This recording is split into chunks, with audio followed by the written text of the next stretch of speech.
Hello everyone, this is Divine Irony from GhostZU with the second part of the Icecrown Citadel 5-man heroic dungeons. Now, I have to say, hand on heart, this is my favourite of the 5-man dungeons. It might not be the fastest, it might not give the best loot, but I think as an overall experience it is my favourite one. And also because it's so open and it looks more like a zone rather than a dungeon, so I kind of like it. Now, as I'm saying here, I'm going to be saying that the recording is sped up ×4. Really sorry guys if it's really annoying or if you wanted to see the bosses much slower. I'll try to give a better narration as I can. It's just that I couldn't fit it into a 10-minute video with the ×2. And as you know, my internet's very slow, so I can't upload 2 parts of these because it will knock some of my other stuff off. Now, you will get a quest from Jaina or Sylvanus, depending on what race you are, which will require you to free 15 Alliance slaves. Now, these are found all around the area to the first boss. All you do is you click on their restraints and they'll be free.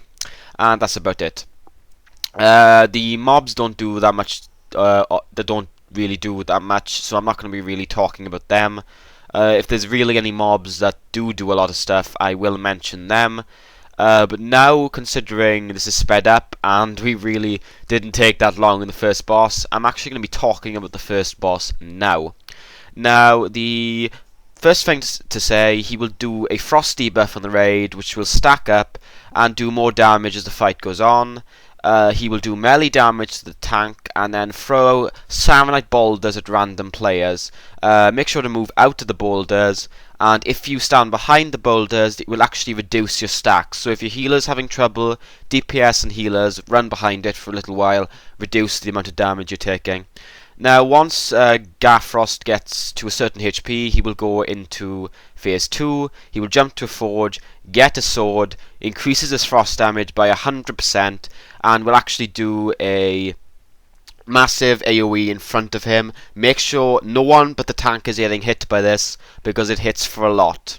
Once he gets to a certain HP again, he will actually jump and get an axe, and when he gets this axe, he will do everything that he's already done, but his frost damage will be increased by another 100%, which is really annoying.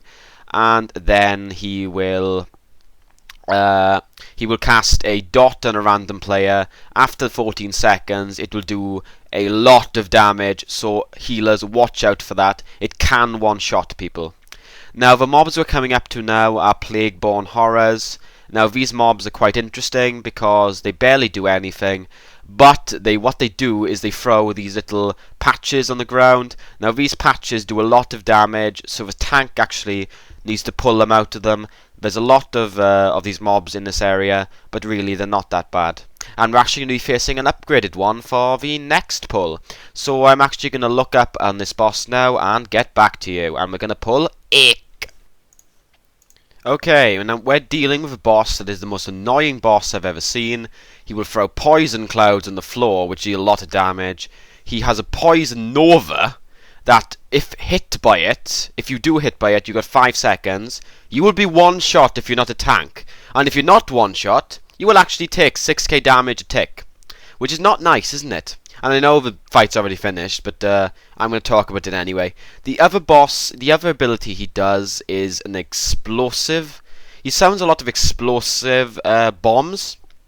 These appear at your feet, and he doesn't stop casting them for, let's say, 10 seconds. So you need to keep moving out to them, otherwise you die. Now, you're probably wondering why I'm not talking about this pull. Well, it doesn't really matter, because we actually wiped here, so doesn't really matter. Now, the only other ability he does a kind of a... Well, you know that guy in Black Temple? The big guy, Supremus? Yeah, he'll charge at a random player. His speed will be slowed, and the player needs to move away from him. Basically, it's a very movement-orientated fight, but I personally liked it. I like fights where we have to move around and not just stay in one place nuking. Now, these pulls, you might think they're hard. Yes, initially I was a little bit surprised by how hard they hit, but really it's not how hard they hit, it's you make sure you have a proper kill order, otherwise you will have a lot of trouble with these guys. Just choose one to kill, nuke it down. As soon as you get one down, basically, they're not that hard. And most people probably won't realise what I'm talking about because they'll have done it first time. By the way, guys, if you are wiping at these mobs several times, even if you wipe at them and kill one mob, the one mob will stay dead. They don't all respawn if you don't kill them all, which is kind of nice, I think. So those are the two pulls, and now we get some relatively easier ones. 2 casters and some warriors. Make sure your tank pulls the casters, and have all your DPS nuke down the casters just to kill them. He'll summon a freezing circle in the middle. Make sure to actually run out of it when this happens, instead of me, which was a tool, and I didn't. It freezes you in place, and if you're a tank, it's kind of annoying because you can't build aggro on the casters. So yeah, if they do that, do watch out. Seeing as I'm a Death Knight tank, I'm actually able to interrupt them almost every time they cast it. But there I didn't realise they were casting it, and so failed completely. Now this is a fun part of the instance. You run into this cave here, and you have to keep continually moving because the cave will actually try to fall down on top of you. Now, as you can see, there are these zones around the cave. There are these zones forming and icicles falling down. If you jump in those icicles, you will be knocked back and take around 6k damage. It's not that much damage. Your healer should be able to heal you, but yeah, if you're low on health or something, you can die here. If you saw that, by the way, there's one part of the cave which is safe, and that's where you should pull the mobs. I have to say though, as a tank, it's probably much easier to have a paladin here, because I was struggling to keep aggro on so many mobs as a Death Knight, mostly because of my runic cooldowns, really. And now this is the last boss. This is Scourge Lord Tyrannus, which is, you might think it's the massive frostworm. It isn't. It's the frostworm rider, and I'm actually going to look up this guy now so I don't look like a complete idiot while trying to explain it.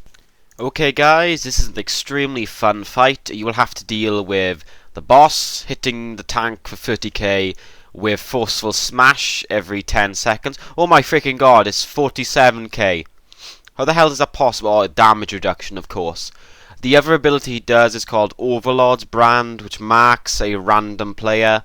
All that player's damage or healing will actually be done to the boss as well. So if it DPS is the boss, don't keep shooting the boss, otherwise you will kill the tank, and the tank will be hurt by this. The third ability he does is called Unholy Power. This empowers the caster with a Dark Might. It increases his physical damage by 100%.